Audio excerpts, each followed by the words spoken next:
Hello, World of Tank Blitzers, and hopefully a few future momrads. I'm Littlefinger, and today I am doing a full tank review on the SU-85. This is a Russian Tier 5 TD, and you can see it in the garage. It's got a nice little profile here with the sloped frontal armor. Benefits of this tank are this big gun, which has a very high alpha, gets you over 2,000 DPM with just a little bit of equipment.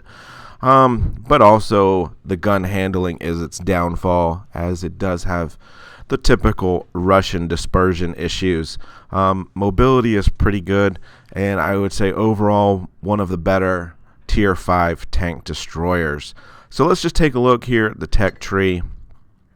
We are in the top left corner here. SU-85 takes you up to the SU-100, at which time you have a choice. Do you want to go big gun route, or do you want to go mobile route? The SU-152 and up to the Object 268, well, obviously that starts out with that 152 millimeter gun. Great for throwing HE rounds at some of these smaller tanks at Tier 7. Whereas the SU-100 M1 there has a 100 millimeter gun, less damage per shot, but is faster reloading and certainly a lot more mobile than the SU-152. And just to put this into perspective, the Object 268 average damage per shot is 640, where the Object 263 is 460. So the choice is yours. All pretty fun tanks in my opinion, but there you have it. So moving on to consumables, running repair kit, multi-purpose restoration pack, and adrenaline. Provisions, running protective kit, extra combat rations, and improved fuel.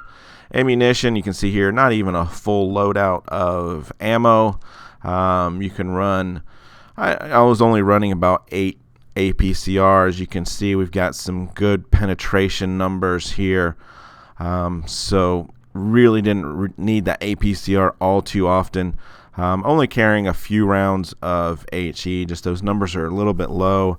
And I would prefer on these questionable, whether you're going to get the full damage or not, I prefer to just stay with the AP and get that damage there. So anyway, remember with your APCR, you can change that over to credits with the button on the right. Taking a look, and obviously with a TD, you want to run camouflage. Pick the camouflage of your choice. I've got a lot of questions about this, but I run the Heroic Warrior, and that was from playing in the last Clan Wars, which Clan Wars 4 is going on right now. Hopefully your clan's entered. If you play a battle in that, I believe you do get the camo once it's all over. Equipment. Again, Tier 5. Don't recommend spending spare parts, but let me just talk about the ones that I have here. So we've got gun rammer. We're going to get that rate of fire up over 10. And with our 200 alpha on it, we're going to get our damage per minute over 2,000. Like I said, the penetration numbers on this tank are good, so there's no point, I see, in running calibrated shells. I have kind of switched over with this new update, and I'm running more defense system, especially in tanks that I'm not concerned about getting rammed. So I have switched over to defense system on a lot of these tanks now with this latest update and change in equipment. Specialization, well, they changed this as well. So TDs no longer get the full improvement to optics, so this only gives you 5%. So we're only getting our view range up to 230, whereas camouflage net, they boosted the percentage. I think it was 3 to 7. So even when you're moving, you get an additional 7% reduction in your visibility, and then that doubles to 14% if you're stationary. So I think that's more of a benefit to these TDs. If this tank is one of your favorites and you plan on keeping it and driving it a lot, let's talk about using some spare parts. I would go with the enhanced gun lane drive. Like I said in the open there, the aim time on this tank is its downfall, so we can make that a little bit better. Toss up really here between enhanced armor. Your frontal armor is not that great. It's made better by the angling effective armor, but you know, so 4%, you're not adding a whole lot to it, and you're only getting 40 hit points there with improved assembly, so I might lean towards the enhanced armor there. And then the improved control versus engine accelerator. Well, my thought process here on the TDs is let's increase that traverse speed as much as we can, help prevent getting circle of death by mediums and lights. So that's why I would go with improved control. Again, if you're continuing to spend even more spare parts, the vertical stabilizer probably be the only one I choose from this bottom tier. Get that aim time down another 0.4. You know, I really can't tell in game the difference between these. So enhanced tracks and consumable delivery system is what I would run. Okay guys, before we compare the tier 5 TDs, let's take a quick look at potential upgrades on this tank. You can see here I have it running with the 85mm D5S 85BM with 144 millimeters of pen and 200 average damage. You obviously will start out with the 76 millimeter gun. It does have a decent 125 millimeters of pen. I recommend running this at least for your first 5 games, as you'll be top tier. And then I would try, if you can, to skip over this 85 millimeter D5S, as the pen is only 120, and then maybe use some free experience to get the main tier 7 gun. There is obviously an engine upgrade and a track upgrade. Not exactly critical, but you'll want to get those as soon as you can. So let's take a look at some comparisons. Alright guys, here we are on the BlitzStars website with the tank compare. You can see I've got the SU-85 pulled up on the left and all but one of the other non-premium tier 5 TDs to the right. So looking at firepower here, DPM, like I said, just over 2,000 per minute. Only the S-35CA is a little bit higher, so as far as that goes, we're going to get some big numbers out of this tank. The penetration there at 144 is kind of right in the middle, but in my opinion is perfectly fine for the tier, and we'll take a look at that as we go through some gameplay. Alpha of 200 outside of the PZ SFL 4C. We are at the top there. Got a nice rate of fire of just over 10 rounds per minute, and shell velocity of 950 there. So all very good as far as firepower goes. Moving on down to weapon handling, you'll see a lot of green for the other tanks, meaning the SU-85 does not perform as well. So aim time 2.08 seconds. You can see that's quite far and away much worse than the rest of these TDs, and that dispersion is kind of right in line. So really the aim time, you've got to be patient before you hit that fire button, and you've really got to let that aim narrow in as much as possible. You can look even here, our dispersion while moving is really, really bad. You can kind of offset that by playing this tank a little bit more aggressive and closer in and not in a sniping position. Our gun depression is only 6 degrees, standard, you know, Russian tank depression numbers. So again, got to play this kind of more on flat ground. The aiming arc, 15 degrees left and right, is how much you can aim. So you've got 30 degrees of viewing before you have to move that tank and restart that aim time all over again.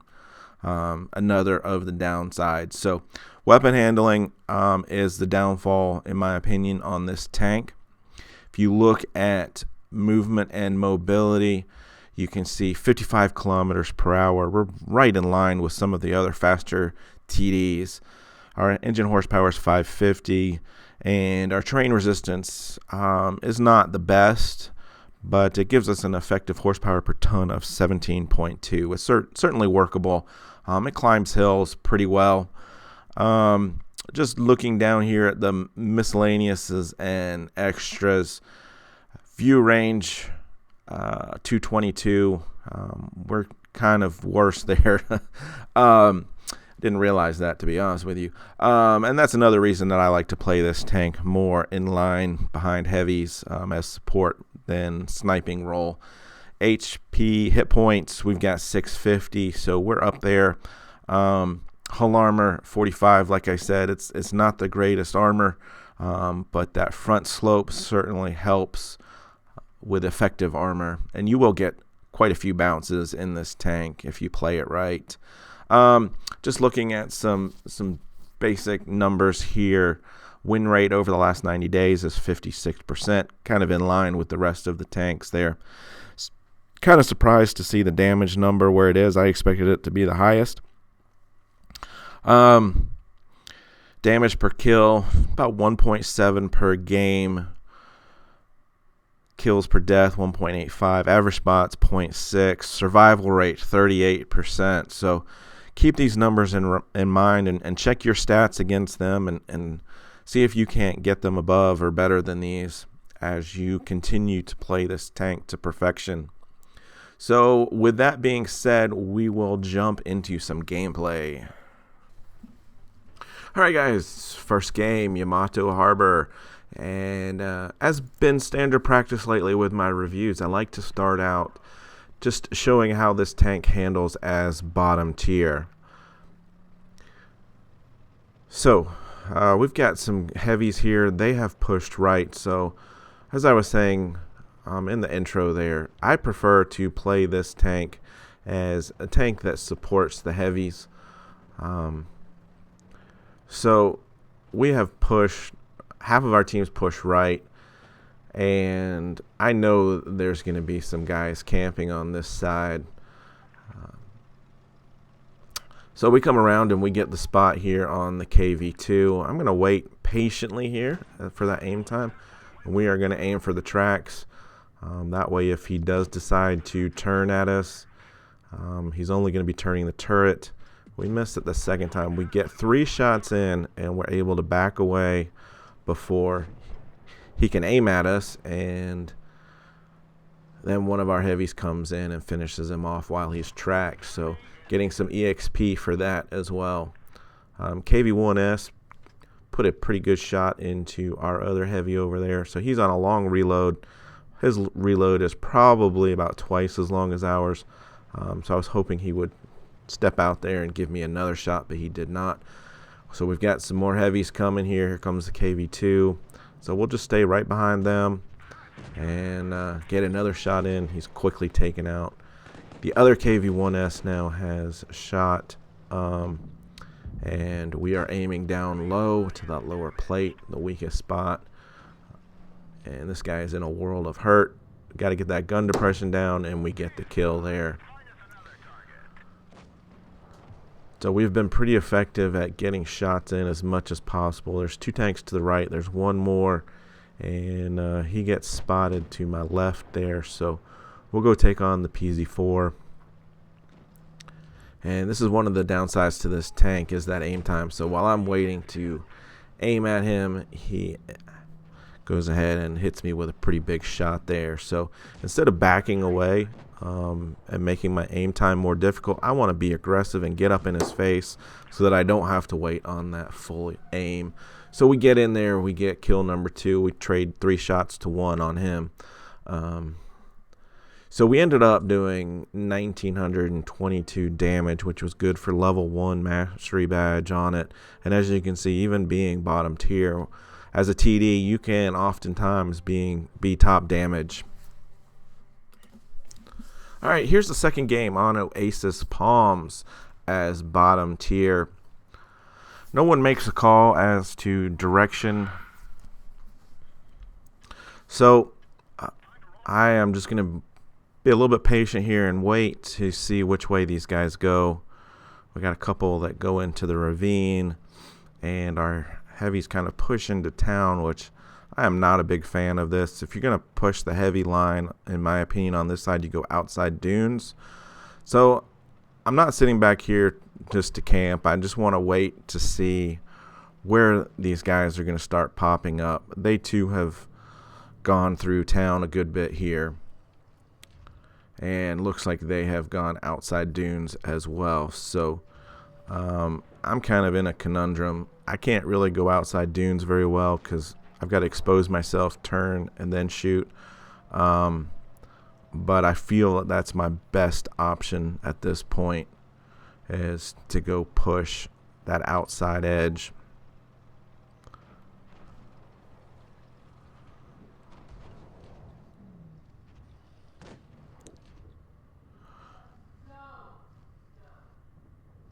So here comes AT2. We'll get a shot into him. And as you can see, we got to back up, and we take a shot as we're backing up on the reload. Just get up close enough to get over the ridge line there and bounce the shot on the AT2. So ARL 44 is pushed up here.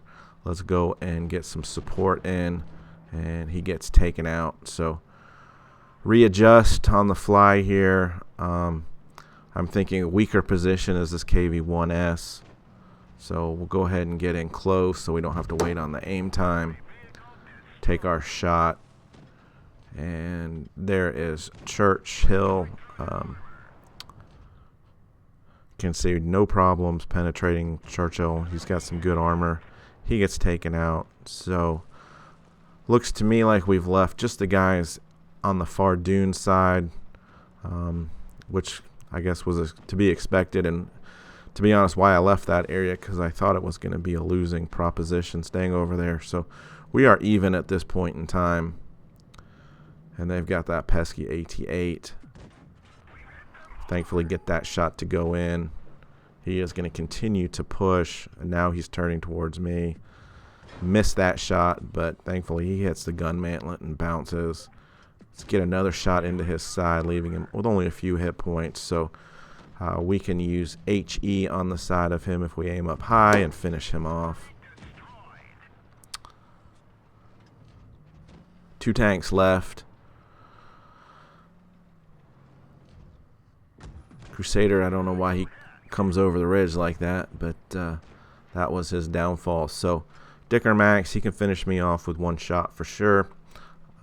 What I am thinking here is trying to just get him to turn to face me, so that the KV-1S, I believe it is, yeah, he's over there, can come around the corner and take a shot at him. So he's reloading, 2 seconds left, so he'll be ready to shoot in a second. So hopefully he's coming around the corner here.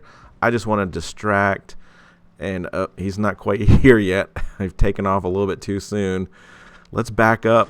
He hits the gun mantlet and bounces, and we finish him off with a lucky bounce.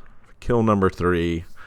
That was a bit on the luck side, but I feel that that KV-1S would have had time to come around the corner, aim, and finish him off before he reloaded. So it was worth the risk on my part, and you can see here 1457 on damage, 9 shots landed out of 10. You know, it certainly can compete at tier 6. So how about a top tier game on mines here? Obviously one of the few maps that TDs can do a good job in sniping from the back. There's some nice cover on both sides, but as we're sitting here, we realize these guys are not coming up the hill. I am not going to be effective in this position, and so start to look right, and sure enough, they're crossing the stream there. So let's relocate and get some shots into these guys.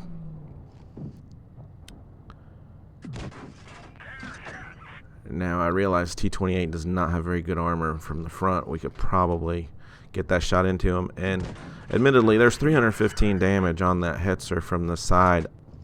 I am not good at knowing what these tanks armor values from the side, and probably in a TD like this, Could carry a little bit more HE just for purposes like that. But I find my luck or rolls with HE to be pretty bad, even on tanks that I would expect to fully penetrate. And I don't get the full damage I would with a normal AP round. So a lot of times I find myself just leaving it on AP. But anyway, we know there's a couple guys over here. We've seen them push this side. I want to get in and get this T-28, but I decide, you know what, let's go ahead and shoot HE at the front of a Leo. And we only get 84 damage, which is, again, disappointing. But the Leo does have pretty good armor. So there's an AP shot for 200. Had I shot AP the first time, he would have been dead. KV is sitting down there now. We can get that into the side of his turret. He's turning around. So he's going to give us the front armor. But no worries there. We can certainly get into the side. He's trying to run away, which is not going to work.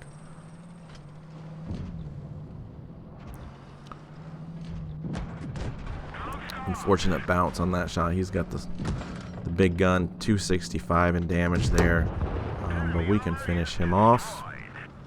And 2 more tanks to go. Hopefully we can swing around this corner and come up behind them. They're not paying attention to us. But he drops down.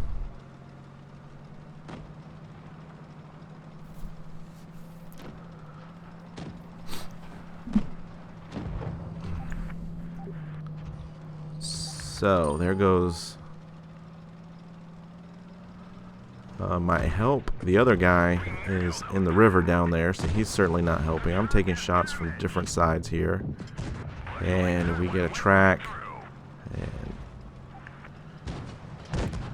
I have 21 life left, and he misses that last shot. We reload and finish him off. 4 kills, 2,113 damage.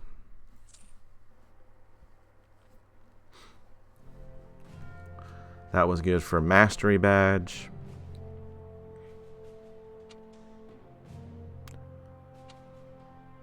"12 shots landed.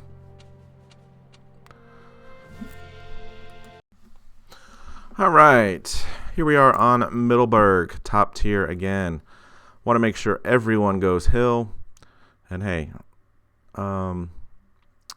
it's just me, and I guess that was the B1 down there.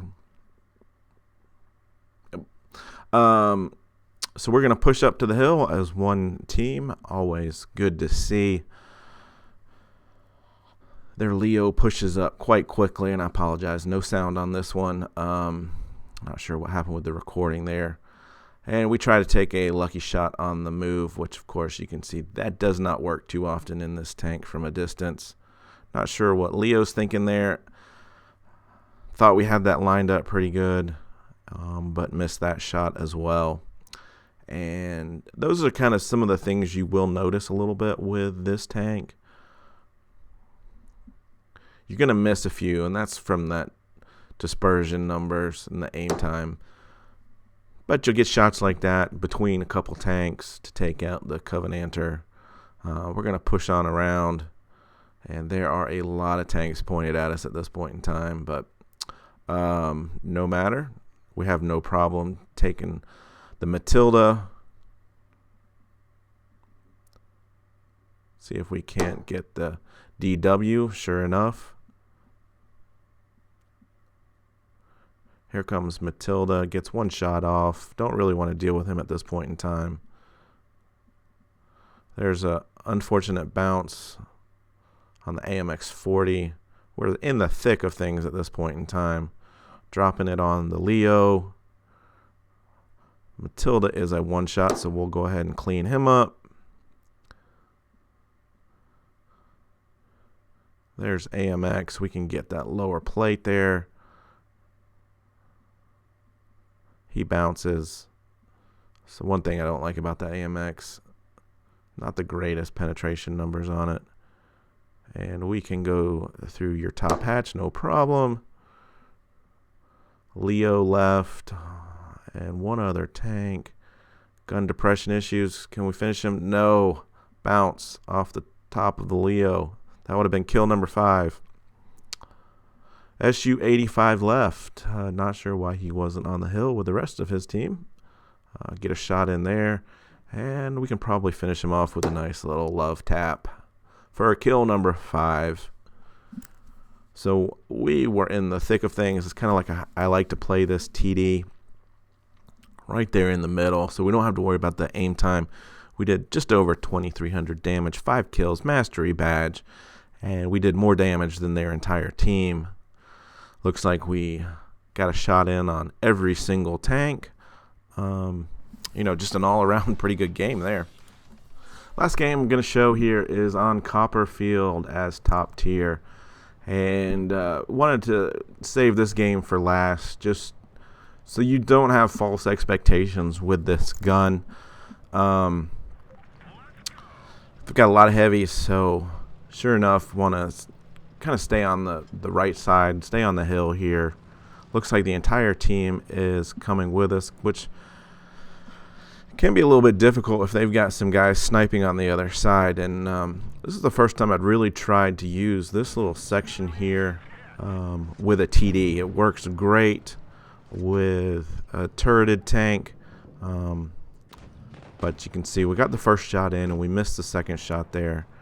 And this gives us a nice location to pull forward, take our shot, pull back, reload, and pull forward and take our shot again. So we've gotten 3 shots there into the KV.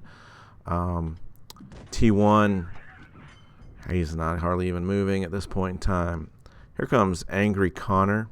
Not much ammo on this one, so we'll switch over to HE and get a nice big roll there and finish him off. KV1 left on this side. On the move. That's not going to work. Trying to see what would happen if I rammed him, but he was finished off before I did. So 3 other guys obviously went the wrong side. Now, I'm going to slow this down right here. So I just want to point out what you're going to find with the gun. So patiently waiting for that reload time, take my shot, just miss. I'm sitting on top of a hill, and a friendly tank rams me from behind. So now I've got to wait all over again for this aim time to go back down. We are keeping that pointer right in the middle of this tank. And we are going to line him up with the back there, and we'll take our shot. And it hits the rock like 50 meters away. So, those are some of the frustrating things with this gun. Waiting for the other guys. I'm sure they're over here by the water tower. Sure enough, there's M4. Again, I'll slow this down. We're aimed up. We're going to take our shot here. It's not even close.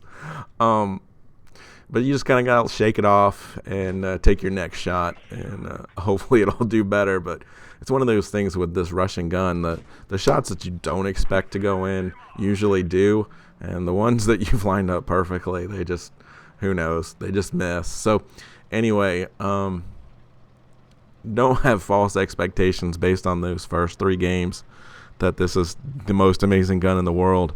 So we've kind of lucked out. The Covenanters coming into us, so we're going to be able to get another couple more shots in on him. And we finish with 2,000 damage, 3 kills there. But